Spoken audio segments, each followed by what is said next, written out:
Welcome back sa ating channel. Naging mainit nga na usapin di umano sa mundo ng social media.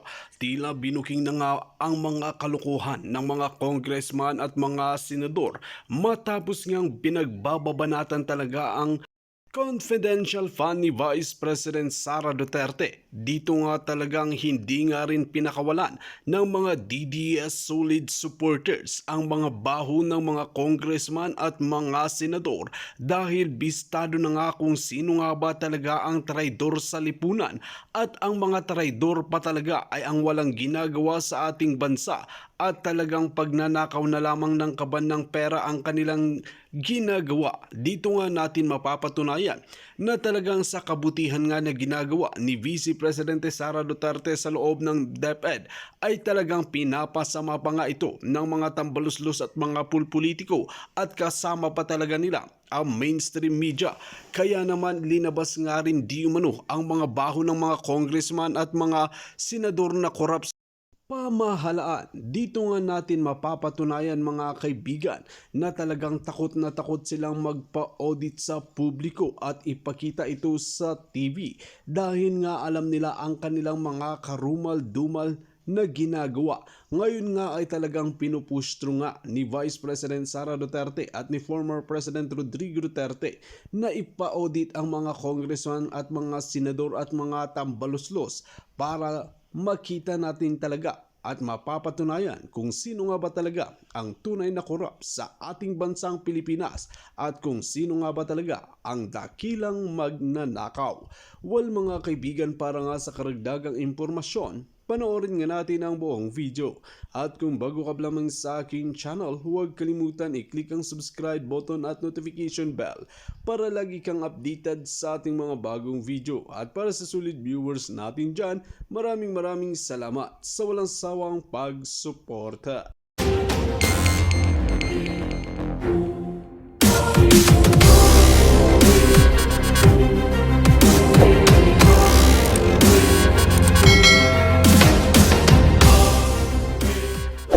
Nyo, nung pumutok po itong issue ng confidential funds at ang naging focus nga ng attention ay si Vice President Sara Duterte at ang development nga, hindi niya na pinush yung paghingi ng confidential funds para sa kanyang opisina tsaka sa DepEd dito sa Senado para sa 2024. Kasi nga, in the first place, hindi binigay sa kanya ng House of Representatives. Nakailang episode na po tayo, pinapaliwanag yung konteksto niyan. Huwag na nating ulitin kasi maraming magagalit, lalo yung mga supporters niya.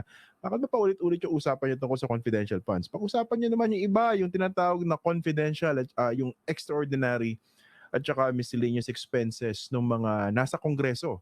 Pag sinabi po natin Kongreso, ito po yung mga nasa Senado at saka yung mga nasa House of Representatives.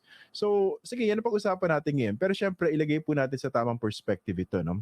Hindi natin ito pinag-uusapan dahil syempre, gigil na gigil yung mga pro-Duterte forces, yung mga supporters, yung mga loyalista. Pati nga, ang daming trolls, no? So talagang tag ng tag, nangungulit. Ba't di nyo pag-usapan itong extraordinary at saka miscellaneous expenses ng Kongreso? Para naging instant advocate sila ng ng transparency and accountability pagdating sa public funds, no? Isa napapaisip tayo, 'di ba? Pati si Harry Roque, 'di ba? Nagre-raise ng issues regarding that, tapos si dating Pangulong Rodrigo Duterte nagsalita, gusto niya ipa-audit yung Kongreso, pero pag inisip nyo, Mr. President, ba't hindi nyo po yan ginawa nung panahon nyo? Kasi 6 na taon po na kayo sa pwesto at hawak nyo po yung di ba? Yung super majority sa Kongreso, kung ang talagang focus natin is transparency and accountability, well, you were well within your powers to actually do that. Nakapagpasara nga kayo ng isang network, di ba? Hindi po madaling gawin yon. So, anyway, sige, pag-usapan natin. Kasi nga, whatever the motivation, baka naman talaga may punto sila. So, yun po yung pag-uusapan natin ngayong gabi. Pero syempre, iwas lang po tayo kasi, syempre, madaling magamit yung mga ganitong discussion for propaganda purposes. Tayo doon lang naman tayo sa tama. Okay? Doon lang po tayo sa tama. At tulad ng paulit-ulit ko pong binabanggit sa inyo, at least dito maliwanag po yung values na ini-espouse natin. Dito sa programang ito, malalaman nyo naman, di ba? Hindi naman tayo yung katulad ng ibang mga kung sino-sino nagkalat yan sa social media, yung ibang mga pseudo-analyst na alam po natin mga mersenaryo. Okay? Kung kaninong politiko Kung sinong politiko yung nagbabayad, dun sila. Maraming ganyan, miski sa mainstream media, yung mga mersenaryo. Anyway, pag-usapan po natin itong issue ng extraordinary and miscellaneous expenses or EME. Yun yata ang acronym nila dyan. Kaya pala, bago ko ipakilala yung guest natin, no? Para lang may konting konting perspective lang. Pagdating po kasi sa budget, meron tinatawag na expense class. Ito po yung MOOE, Maintenance and Other Operating Expenses. Nandito naman po yung PS, ito po yung tinatawag na personal services o yung mga pasweldo. Tapos yung CO, capital outlay. So yan po yung makikita nyo sa proposed national budget na in the form of the NEP, National Expenditure Program. Pag nasa Kongreso, ang tawag po dyan ay GAB, habang pinag-uusapan, General Appropriations Bill. At pagpasado na, ang tawag na po dyan ay GAA, General Appropriations Act. Okay, nagmagaling na naman tong Christian Esguerra. Pero tama po yung sinasabi ko, no? Kayo mga trolls, tama yung sinasabi ko. Pwede nyo i-google, ha? Ayan. Okay, I'd like to welcome to our program para pag-usapan itong extraordinary and miscellaneous expenses. I'd like to welcome to our program si Professor Shelo Magno. Magandang gabi po, Professor, and thank you for joining us dito sa Facts First. Magandang gabi, Christian. At excited nga ako actually sa discussion natin ngayon. No? Kaka-post ko lang ng TikTok tungkol dito. Nga pala, ba't kaya napunta sa TikTok? Nakikita ko yung mga post nyo, no? Bakit bakit napunta kayo sa TikTok? Oo nga. Actually, matagal ko nang iniwasan ng social media. Sa Facebook lang talaga ako nakikipagbardagulan. Matagal na. But then na-realize ko na kailangan talaga ng public education. Kailangan mag-share ng mga insights. At saka kailangan magkaroon ng pag-uusap, paglilinaw sa mga issues. O pumunta na ako ng TikTok para doon harapan tayong mag-discuss ng mga issues. Yun nga, no? Tsaka I think you're also very active sa Twitter. Nagpapaliwanag kayo, no? Mostly about confidential expenses, tama ba? Confidential funds. Yes. Oo, kasi Right. kakasali ko lang ng TikTok at saka ng Twitter nung pagkaalis ko sa DOF. So yung mga issues na mainit, yun ang tinututukan natin. Ano bang account name niyo sa TikTok? Prof. Shelo. Prof. Shelo. Ayan, doon sa mga gusto sumubaybay. Kasi at least kung alam niyo naman sa TikTok, no, maraming magandang information, marami ring basura. Kung gusto niyo makahanap ng makabuluhang detalye at impormasyon, i-follow niyo po si Prof. Shelo. Siyempre, mga trolls, hoy, si Shelo Magno nasa TikTok daw. Halika. Sumasagot ako doon. Sige. Oo. Tsaka sa Twitter, anong pangalan niyo? Shelo Magno. Yun din. Okay. Sige ito, pag-usapan natin ito. So, kumusta? Kinukulit din ba kayo ng mga loyalista, mga supporters, mga kaalyado ng mga Duterte pagdating dito sa extraordinary and miscellaneous expenses?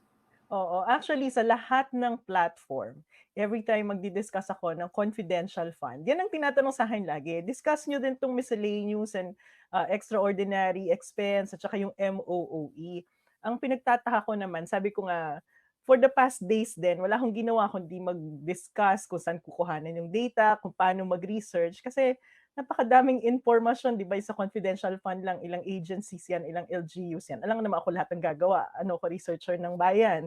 So, tinuturuan natin yung mga tao para ma-enable tayo ba na humanap ng data. At kapag makikipag-debate tayo, data-driven yung debate natin. Pero wala namang gumagawa, tanong pa rin ng tanong. So, nag-research na nga ako tungkol dito sa MOOE at saka extraordinary expenses. Okay, so ano ba tong EME na ito, yung extraordinary and miscellaneous expenses, base sa inyong pagsasaliksik?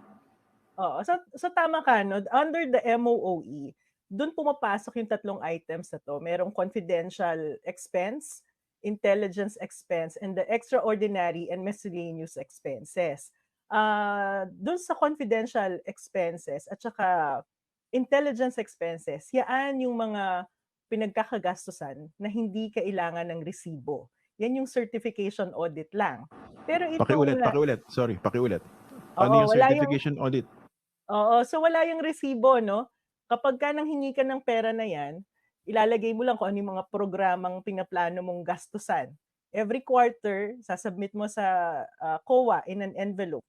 Nakalagay, ito yung mga activities na ginawa ko dyan at ginastos ko yung pera na yan ayon sa activities na yan. yun lang, pipirmahan ng responsible person dun sa fund or the head of the agency. Wala yang mga resibo o hindi kailangan mag-comply sa procurement law. Kaya napakaluwag ng paggamit sa pondong yan. Hindi rin yan nakikita ng, unlike yung regular audit, na binubusisi, tinitingnan kung paano talaga ginasta yung pera. Ito naka-envelope. Tapos yung mga high-level officials lang ng COA ang makakakita niyan. Isang tao lang. Okay? So walang public accountability dyan. Itong sinasabing extraordinary and miscellaneous expenses, meron siyang COA audit. In fact, nahanap ko na rin, COA Circular number 89-300. Noong 1989 pa inisyu to ng COA, no? At naka-enumerate dyan yung pwedeng pagkagastusan ng miscellaneous and extraordinary expenses. From letter A to letter K. At nakalagay dito na kailangan dyan ng resibo kung gagastusin yan. At hindi pwedeng pagbali-balik na rin. Talagang kailangan pag ginasta yan, limited lang dito sa naka-itemize sa COA. So hindi ko tinry kong intindihan kasi sinasabi nila wala yung certification. Ito ngayon nakakatawa kasi pag nagdi-discuss ako ng confidential fund, ni Sarah, sasabihin nila, "Hindi, may audit 'yan, nagsisinungaling ka kapag sinasabi mo wala yang audit." Tapos Teka pag lang, correction nagsalita po naman alam niyo po dito magalang tayo, no? ay, okey. Vice President VP Sara Sara, Duterte o oo. mahal na Vice Presidente. Huwag niyo kakalimutan yung mahal. Oh, Ayaw nating sige. ma-high blood yung mga trolls dito. Okay. Ano bang mahal 'yan, expensive or love? Pwedeng gano'n, oo. Oo, Okay, sige, sige. go. Si kagalang-galang na pinunong Vice Presidente Sara Duterte tuwing idi-discuss natin yung confidential fund. Sorry, you're referring kanina dito sa COA Circular number 89-300 ba? Ito ba 'yun? Yes, yes, yes, Okay. oo. So, sinasabi natin 'pag confidential fund nga, ano lang ang kailangan, certification audit. So, hindi yun yung totoong audit as we know it. O sasabihin nitong mga supporters ni kagalang-galang Vice Presidente Sara Duterte na nagsisinungaling tayo kasi may audit naman. Pero hindi natin inaaral 'tong miscellaneous and extraordinary expense, yan daw certification lang yung kailangan. So, sige pagbigyan, i-research. Feeling ko kahit sila gulong-gulo sa pinaglalaban nila 'no, kasi nga malinaw naman sa dokumento na kapag extraordinary expense, merong resibo. Pero baka ang nire-refer nila, yung bawat senador kasi may allocation. At dun sa allocation na yon, 'pag dinownload niyo sa COA website 'no, yung itemized list of expenditure of each senator, ang pinaka-latest na nakita ko dito 2020 pa. Merong item diyan na other MOOE at malaki 'yan. Kita mo, nandito yung mga Magkano? senador. Halimbawa kasi first letter, Juan Edgardo Angara, 2020. Ah, ang total na kanyang other MOOE ay Mm. 14,578,964 pesos. Ibig Okay? sabihin ito yung nagastos? Oo, oo, for other MOOE. Ngayon itong other MOOE na 'to, so hinanap natin, na-trace natin yung sinasabi rin nilang concurrent resolution number 10, which is true, totoo naman. May concurrent resolution number 10 na in-issue, ibig sabihin joint resolution 'to ng House and Senate, so it applies to both, houses. In-issue 'to nung panahon na si Juan Ponce Enrile ang Senate President o kagalang-galang, kailangan ba kagalang-galang? Kagalang-galang na Juan Ponce Enrile Actu ang, sorry, ang application lang 'yan 'pag Duterte tsaka Marcos. okey, Pero 'pag okey. mga Robredo puwede ng Leni, Okey, puwede ng okey. Noynoy, puwedeng Isko, puwedeng Pacquiao, ayan. Oo, 'Yun ang baka rule mga natin dito. Panginoon gano'n. Oo, 'pag ano, 'pag Mga Panginoon, okey. kagalang-galang, okey. Okey, okey. Yan, sa panahon ni Enrile yan, in-issue at sinasabi na kapag MOOE ng Senate at House para magampanan daw nila yung kanilang tungkulin na very sensitive 'no, ah, i-allow sila ng, liquidation by certification din. So hindi yung tama sila na merong item na hindi nga hindi nili-liquidate ng resibo, kundi nili-liquidate ng certification. Pero hindi yun yung extraordinary expense, kundi yung MOOE ng bawat opisina ng senador at congressman. Ang nakakatawa nga diyan, diniscuss ko din 'to dun sa TikTok, unang-unang well, at least yung pinaka-earliest memory ko na sumabog 'yan nung panahon ni Enrile at namigay siya ng mga Christmas gift. Naalala mo yun? 2012, buhay pa si Miriam. Nag-away si Miriam at si Enrile dahil namigay ng milyong-milyong Christmas gift at additional MOOE si Enrile dahil maraming savings nung magtatapos ang taon ng 2012. So, sumabog yung issue na yan. So, yan yung MOOE na sinasabi na walang liquidation. At tama naman, consistent sa panawagan natin na kailangan nililiquidate yan, kailangan din binabantayan yan. Ang Wait, pinagtatakahan ko lang, sorry, clarify lang natin, no? Anong part ng hmm, MOOE yung subject lang sa certification audit? Yung yung hindi mo kailangan maglaba. Yung buong buong MOOE ng MOOE bawat senador. ng bawat senador. Yes, At a House member, tama ba? House and Senate. Okay. So, edi ganun din yun. The same Oo, manner pero ng di ba ganun din yun? Kasi ang confidential funds, ang liquidation yan is by certification. Di ba ganun din yan? correct.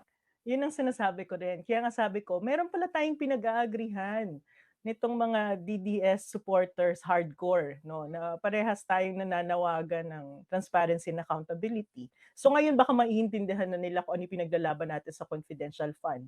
Dahil Ah, sinasabi ko nga, parehas yung sinasabi nilang certification audit dito sa MOOE. Doon sa sinasabi nating certification audit ng confidential fund. Okay, pwede na ba silang gumanito? Yes, yes. Gagano na. Oo. Yes. Meron na kayong O, di ba? magagamit na clip. Pwede na namin yung gamitan, pwede na namin gamitin sa mga SOCMED namin, ano. So, yung sinabi ni Shelo Magno. Pero Oo, alam niyo ang pinagkaiba nag-a-agree niyan ako sa kasi, kanila. ang pinagkaiba niya yung motivation sa totoo lang. Okay? Correct. Motivation. Pero Kasi may dapat yun, pangalawa akong ano yan, ano meron yan? akong pangalawang panawagan sa kanila kasi nga at least tayo kapagka sinabi nating abolish confidential fund, ang tina-target natin ay Kongreso, 'di ba? Sinasabihan natin yung Congress and Senate, abolish niyo na 'yan, wala yang kuwenta, hindi natin kailangan 'yan, naku-corrupt yung pera ng taong bayan. Ang sinasabihin natin si kagalang-galang, nakataas-taasang Vice President Sara Duterte na ibalik mo na yung 125 million kasi yung paggastos mo illegal eh. Di yan pwedeng pang tree planting. Kasi sila yung may action, 'di ba? Yung pwedeng umaksyon dito sa kahilingan natin. Ang pinagtataka ko lang sa mga kagalang-galang din na DDS, eh bakit tayo yung kinukulit? Eh wala naman tayong action diyan, 'di ba? So sabi ko nga sa kanila, 'di ba pag matagal ka nang nagtatrabaho sa reform, alam mo na para maging successful yung kampanya mo, kailangan mo maghanap ng champion sa loob ng Kongreso, 'di ba? Meron naman sila diyan si Pulong Duterte, oh, chair pa 'yan ng Committee on Accounts ng House. Yung Mm. Committee on Accounts, 'yan yung in charge sa budget, internal budget ng House of Representatives. So kaysa tayo yung kinukulit nila at nagre-research. Ito si Pulong kagalang-galang kataas-taasang congressman, Paulo Duterte, ang Mm. expert diyan sa budget ng House of Representatives. So baka dapat Christian i-guest mo siya para ipaliwanag niya 'tong ano, MOOE na nili-liquidate lang by certification. Kung papayag, no? Oo nga, no? Doon sa mga DDS dyan, doon sa mga nangungulit, imbis na inuubos nyo yung energy nyo sa pagtatag sa akin, at saka kay Professor Shelo Magno, oo nga, no? Ba't di nyo nalang kulitin si Congressman Pulong? Siya nga palang head ng Committee on Accounts, no? Alam nyo po, yung Committee on Accounts, isa po yan sa mga pinaka-powerful na mga komite sa House of Representatives. Hindi yan binibigay sa opposition o sa minority. Kailangan sanggandikit yan supposedly ng speaker. Okay? Pero dito mukhang hindi naman sanggandikit yung Pulong Duterte at saka yung speaker. No? Ano ba yan? Accommodation to keep the peace. I don't know. Nagtatanong lang po ako. Wala naman po tayong alam dyan. Pala, konting break lang. Professor Shell. Shell pala. Shello. Munting maging Shell joke no? Ito, meron DDS dito. Gusto ko lang i-call out. Kasi Alan, medyo bastos ka yata kay mahal na Pangulong Rodrigo Duterte. Binanggit mo lang siya na Duterte. Huwag kang bastos. Magagalit sa iyo yung mga kapwa nating supporter ni mahal na Pangulong Rodrigo Duterte, no? Hindi pwedeng Duterte lang, ha? Okay? Kasi siya yung nangungulit dati, bastos daw pag walang kagalang-galang. O ayan, ha? Okay. O sige, tuloy natin yung usapan. Ah, Oo. Ang isa ring ano yun nga, so dapat kulitin nila kasi meron pala silang tao diyan sa Kongreso 'no, na puwedeng gumawa ng concrete action. Ito pala yung tanong ko, eto medyo napapaisip ako rito, inamin din naman ito ng Senate tsaka House leadership kung saan ba puwedeng gastusin yung extraordinary and miscellaneous expenses. Nakalagay kasi dito 'di ba binanggit niyo yung 1989 circular. Gagamitin Yes. siya sa meetings, seminars, and conferences, official entertainment, whatever that means, public relations, educational, athletic, and cultural activities, contribution to civic and charitable institution, membership in government organizations, membership in national professional organizations duly accredited by the PR Professional Regulation Commission, membership sa IBP, at yung mga pambayad siguro, no? Subscription to professional technical journals, okay yan. Walang problema yan. Kailangan nila yan. Office equipment and supplies, tapos other similar expenses not supported by the regular budget allocation. Ang tanong ko rito, hindi ba masyadong vague din yung ibang words dito na baka naman pwedeng maabuso? For instance, ano ba ibig sabihin ng public relations at saka official entertainment as far as you know? Yan ang actually kung gusto nilang busisiin yan, tingnan nila yung mga COA audit report. Dun sa executive summary, magkakaroon ng kwento diyan kung paano ina-appreciate ng COA 'tong mga items na 'to na bumabagsak sa official entertainment and public relations, 'di ba? Alam mo Christian, ang pinag-iisipan ko rin talaga, okay may mahigpit na COA audit guidelines dito sa miscellaneous and extraordinary expense. At hindi lang 'to para sa Congress, pati yung mga executive offices merong mga ganito. Um, pero kung with respect to Congress at i-audit natin yung mga senador at congressman, inisip ko lang kahit na Constitutional Commission ng COA protected sila, pero taon-taon humihingi rin sila ng budget sa Congress, 'di ba? Sa Correct. palagay mo ba ide-deny nila yung Congress bibigyan nila ng negative audit na mag-refund kayo ganyan, ganyan, ta's manghihingi Oo. sila ng budget. Doon talaga lalabas yung power of the purse. Yes, 'di ba? So, parang feeling ko isa din 'yan sa dapat pinag-iisipan, 'di ba? How do we ensure the independence of the Commission on Audit sa pag-o-audit talaga ng pera ng bayan, especially sa local level na lang, 'di ba yung mga kwento sa local government kung paano tinatakot yung mga COA auditors natin. So, isa sa mga importanteng kailangang pag-isipan. Kasi ito yung iniisip ko 'no, example, ano ba yun, meetings, seminars, and conferences. I suppose yan yung pag-attend nila 'no, sa mga meetings, seminars, and conferences. I don't know kung kasama diyan yung hotel accommodation at saka yung plane ticket at meron bang limit yan, for instance, dapat ba lagi silang business class dahil ano yun, kumbaga akma sa kanilang posisyon, 'di ba sa ordinaryong opisina, merong ano yan 'di ba, may limits yan 'di ba? For instance, kunwari Yes. pupunta ka sa conference sa Europe, iba yung ano mo diyan, yung daily allowance mo. Kumpara sa 'pag ang conference kunwari sa Thailand o sa Singapore, mas mababa. I don't know kung meron din silang gano'n. Ano bang Meron napag-alaman niyo? 'yan, meron 'yan. So, based sa experience ko nung nasa Department of Finance ako, 'no, halimbawa kung saan ka pupunta ang basehan ng honorarium at saka yung budget mo for hotel, UNDP rate. So, hindi ka puwedeng lumagpas do'n. Pero minsan may mga privileges, halimbawa USEC ka, secretary ka, puwede kang mag-business class. Puwede kang mag-go beyond the cost ng UNDP with permission from Malacanang. Pero ako kasi nung USEC ako, alam ko naman kung saan ako tumitindig nun. Hindi ako nanghingi ng request sa Malacanang para makapag-business class at saka magkaroon ng sosyal na hotel. So may Hmm, mga limitasyon diyan. Kailangan UNDP rate ka lang, hindi puwedeng five-star hotel. so Unless you nga fly lang you oo, you flying ano coach? din ako, oo. Kahit sa South America ako pinapapunta at 35 hours yung flight ko.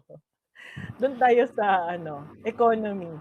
Pero merong mga nagre-request diyan ng exemption at, kailangan ng approval ng Malacanang diyan. Pero kasi 'di ba may mga opisyal na ayaw nila 'no? I don't fly coach. May mga gano'ng magsalita 'di ba, mga opisyal. Oo, Ayun eh, nga, eh. nakakahiya naman. Diyan papasok yung perspektibo mo 'pag nasa gobyerno ka, eh, na entitlement ba siya or serbisyo sa bayan. Yung consciousness mo na ginagastos ko yung pera ng taong bayan dito tuwing lalabas ako, magmi-meeting ako o magta-travel ako, 'di ba?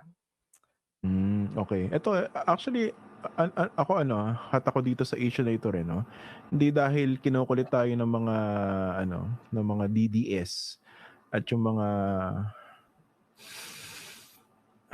behave ako. May naisip akong word pero hindi ko gagamitin. Okay. Kailangan medyo zen. Kailangan ng konting pasensya, eh. Okey. Papadalhan kita ng bonsai. Sige, sige. Nakakaano ba 'yan, Oo, nakaka-calm ba 'yan? nakaka-relax yan, oo. Nakaka-relax. Eto, ano Oo. kaya ibig sabihin ng public relations na 'to 'no? Kasi iniisip ko ganito 'no, eto honestly, puwede bang gamitin 'yan, let's say may isang pulitiko, hindi ko sinasabing ginagawa 'to ng ilang mga senador at ilang mga kongresista. Hindi ko sinasabing ginagawa nila ito. Pero yung item na 'yan, public relations, again, uulitin ko, hindi ko sinabing ginagawa nila ito, okay? Puwede bang gamitin yang ano 'yan, allocation na 'yan, para let's say mang-ayos? Kunwari meron silang gustong bayagang vlogger o isang, influencer o kaya isang reporter. Parang gusto nilang bigyan ng ano, ng monthly. Puwede ba nilang gawin 'yun? Actually, baka nga hindi pa dito sa miscellaneous expense papasok yun kasi tinitingnan ko yung mga expenses nila, eh. Meron silang item for professional and consultancy fee. Meron silang mga items for staff. So, puwede nilang ilagay as staff nila or consultant yung mga vloggers. Hindi ko alam kung tinitingnan nila kung ano yung credential ng vloggers na 'to na magma-match dun sa suweldong binabayad 'no. So, kung talagang gusto mo lang magpasuweldo at maglagay dun sa opisina mo ng mga vloggers or troll na babayaran mo, puwedeng-puwede. Maraming options 'pag tiningnan mo dito sa expenses incurred by, congressmen and senators and Kasi congresswomen para oo, gender ito professor, sensitive. ang problema kasi sa'kin masyado akong prangka, eh. Kumbaga madaldal, walang preno minsan, Oo, eh, 'no, na hindi natin puwedeng gawin sa mainstream media, eh. Kunwari imagine niyo 'tong usapan nito sa ANC, eh, naku, magwawala yung CEO. Maski totoo yung pinag-uusapan natin. Anyway, dahil sa'kin naman 'tong programang 'to, wala akong pake. Okey. Nung reporter ako nung ano, nag-cover kasi ako ng matagal diyan, eh, sa House of Representatives at saka sa Senate. And I tell you, may mga nang-aayos diyan. Ngayon kung corrupt ka na reporter, papayag ka. And of course ako, puwede ko silang titigan sa mata. Hindi ako nagmamalinis pero I assure you and others, wala akong tinanggap. And eventually kasi 'pag, alam na nila na hindi ka tumatanggap, hindi na sila lalapit sa'yo, eh. Pero at the start may mga mag-a-attempt diyan at kilala ko kung sino yung mga corrupt na mga kasama ko sa paano ang ano diyan, paano ang arrangement? Binibigyan para hindi mo na i-discuss yung mga issues nila gano'n or pababanguhin sila? minsan yata gano'n, yung iba naman inaalagaan na, kumbaga nag-i-invest na. Kunwari ito, bibigyan kita ng ano, parang retainer yata ang tawag do'n, yung Ah, parang bata kita. para lagi kang So, nasa news gano'n? oo, kaya basta ano, pagkailanganin ka, may mga gano'n. Meron nga ako Ah, dati na-encounter na reporter, eh, nagpapadala ng email, eh, istorya niya. Sabi ko, "Ba't ka nagpapadala ng storya mo sa'min?" Naka-byline pa sa kanya. Baka raw sakaling gamitin, eh, kasi kargado yung story. I mean, ah, nangyayari yan, 'di ba? May mga oo, inaayos. oo, oo, So for oo. instance, kunwari yung mga press release na 'di ba ang daming congressmen, eh, ilan ba sila? Sabihin natin ano, conservatively 250, although nasa Oo, 300 yan, 'di ba?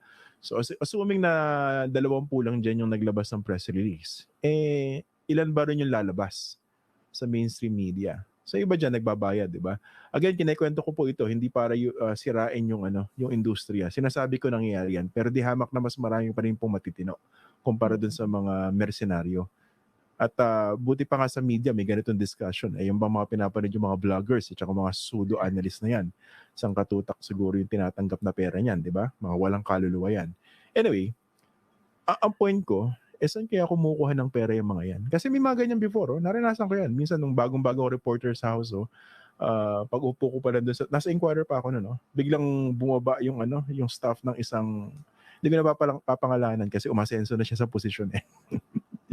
Ibubulong ko na lang sa inyo. Lumapit yung staff niya tapos nag-aano, sabi, "Uy, pinapatawag ka ni congressman." Sabi ko, "Bakit? Kabago-bago ko rito."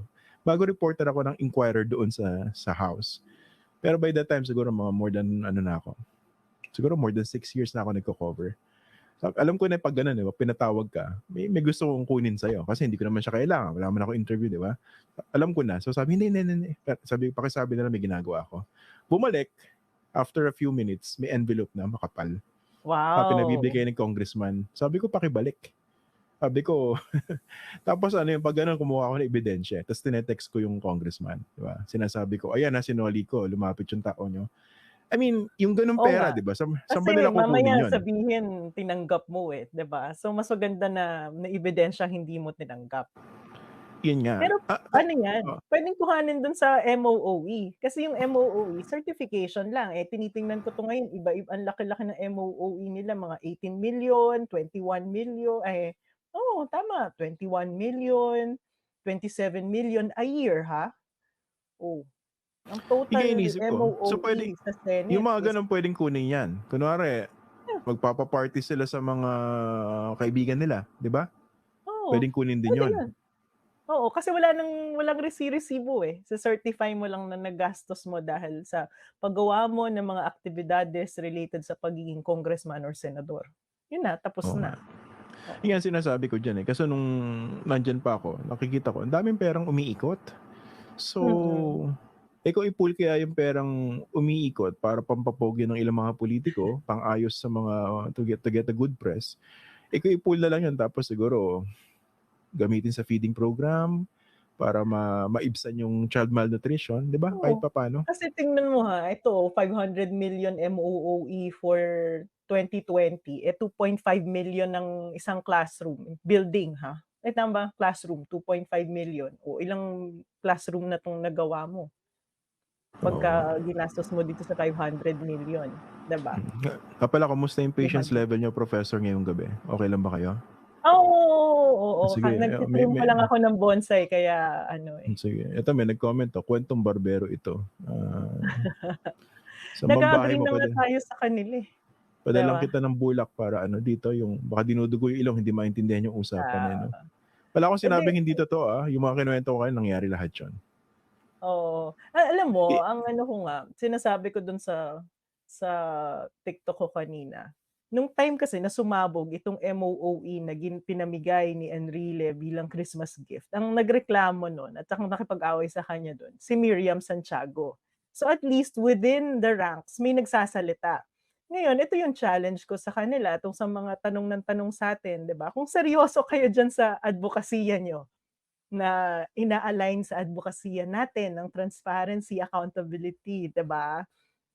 Oo, 'di tawagin natin si Pulong baka puwede naman siyang mag-privilege speech. Kasi last month nag-privilege speech na si Congressman Edsel Lagman, tungkol diyan sa extraordinary expenses ng House. At tinatanong niya paanong ginagastos kasi given na may COA guidelines nga, paano ginagastos sa House. Nagtanong na si Kong Edsel. Ito naman ang nagre-raise ng issue ay 'di ba si kagalang-galang kataas-taasang dating Pangulong Duterte, anak naman niya si kataas-taasang kagalang-galangang Pulong.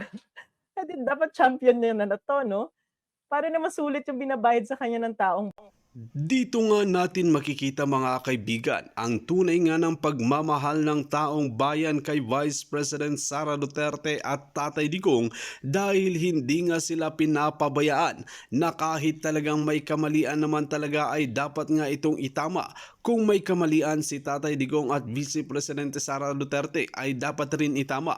Ngunit makikita natin na talagang wala naman silang ginagawa at talagang pinaglilingkuran lamang ang taong bayan.